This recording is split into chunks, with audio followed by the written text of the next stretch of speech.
काय जाणे कोणा गाठी, खऱ्या अर्थाने आपले ऋणानुबंध असतात। एखाद्या माणसाच्या अंगाला एखाद्या माणसाचा स्पर्श सुद्धा ऋणानुबंधाशिवाय होत नाही। एखाद्या माणसाची भेट ही ऋणानुबंधाशिवाय होत नाही। म्हणून या ऋणानुबंधासाठी कशा तुटून पडल्या गाठी। गेल्या 3 वर्षापासून तुम्हा सर्व ग्रामस्थांचं प्रेम,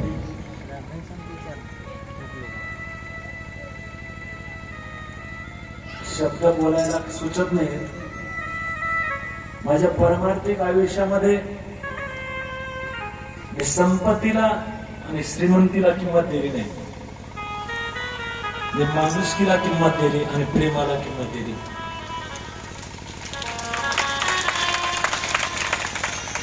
माझ्या जीवनामध्ये एखादा जर माणूस माझ्यावर नाराज झाला, तुम्हाला जेवण जात नाही का?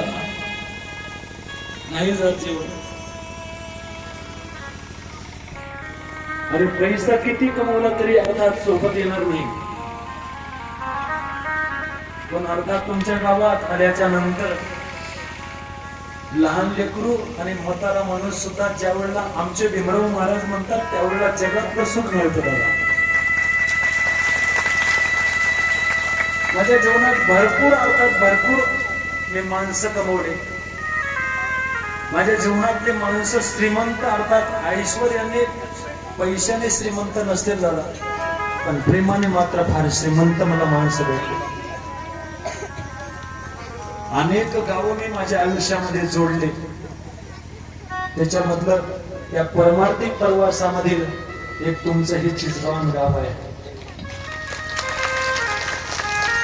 नारदाच्या गाडीवरून दादा तुमच्यासाठी सुद्धा सांगतो, आई जगदंबा सुद्धा साक्षीला आहे। तुमच्या गावामध्ये मी जेवढा अर्थात कार्यक्रमासाठी झटतो ना, तेवढं माझ्या गावामध्ये सुद्धा मी झटत नाही झटत। तुम्ही गावामध्ये अर्थात एखाद्या माणसाला विचारा तुम्ही, आणि हे कार्यक्रमाचं नियोजन करत असताना फार त्रास होत असतो। आता मी कथेमध्ये बसलोय, पण संध्याकाळी अर्थात कीर्तनामध्ये पकवाज वाजवावा कुठला याचं चिंतन डोक्यात आहे। एखादा कीर्तनकार सांगावा आणि तो कीर्तनकार जोपर्यंत गावात येत नाही तोपर्यंत चिंता लागते।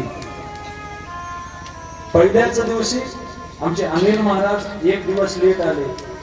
मी 25 मृदंगाचार्यांना फोन केला, कोणी भेटलं नाही। शेवटी माझा शेतकऱ्याचा सचिन त्याला फोन केला आणि त्यांना आला। पहिल्या दिवशी आमचे अर्गणवादक त्यांना अडचण होती, त्यांची मंडळी आजारी असल्यामुळे। दुसरा अचानक अर्गणवादक बोलवावा लागला। एवढं सोपं नाही दादा, नाही सोपं। आणखी एक बोलू का? आई साहेबांना माहित आहे, तुमच्या गावातलं सांगत नाही पण बाहेर गावचं सांगतो की सगळे जे अर्थात माझे मित्रमंडळी आहेत ना, खऱ्या अर्थाने यांचे ऋण मी व्यक्त करू शकत नाही। का करू शकत नाही?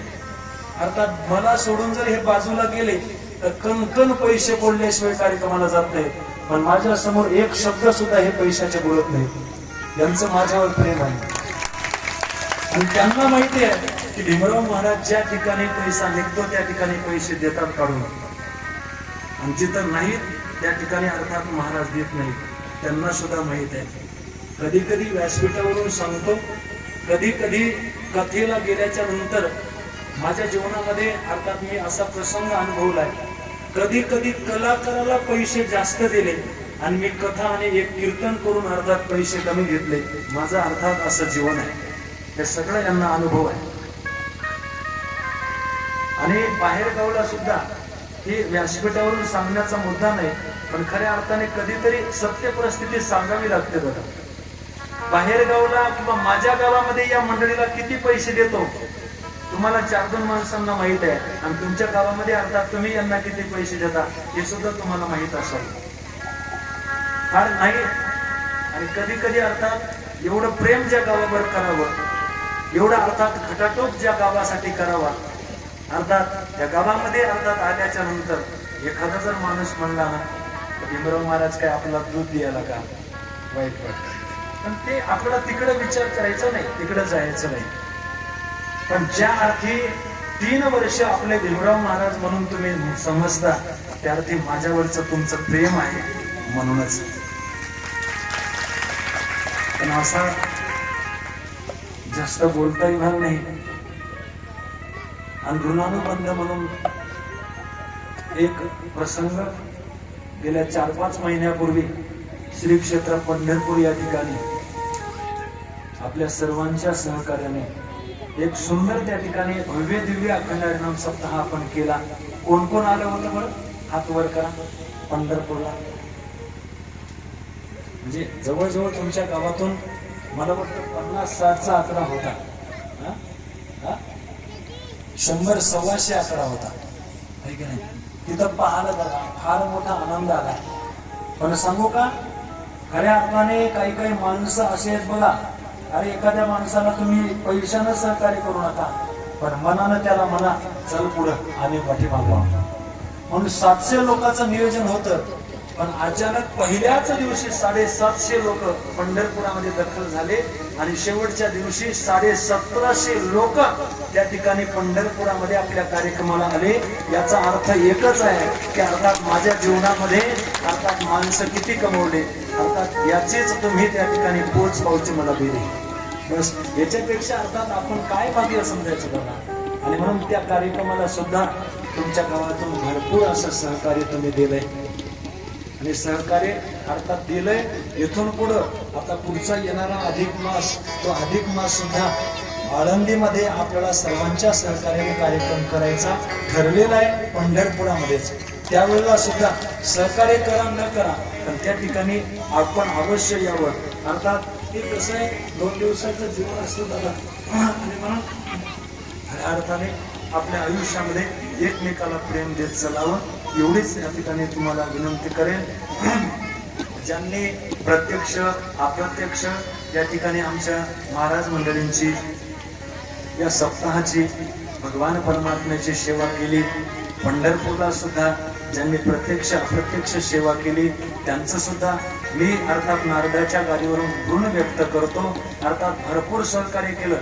आता खरं सांगू का, मी 7 दिवसामध्ये भाऊ सगळ्यांना तुम्हाला माहित आहे, महाराज बाबुराव महाराज मी कुठेही कथेला जाऊ द्या, कीर्तनाला जाऊ द्या, त्या गावामध्ये वैयक्तिक एका माणसाचं नाव कधीच घेत नाही. ते कधीच घेत नाही. का घेत नाही?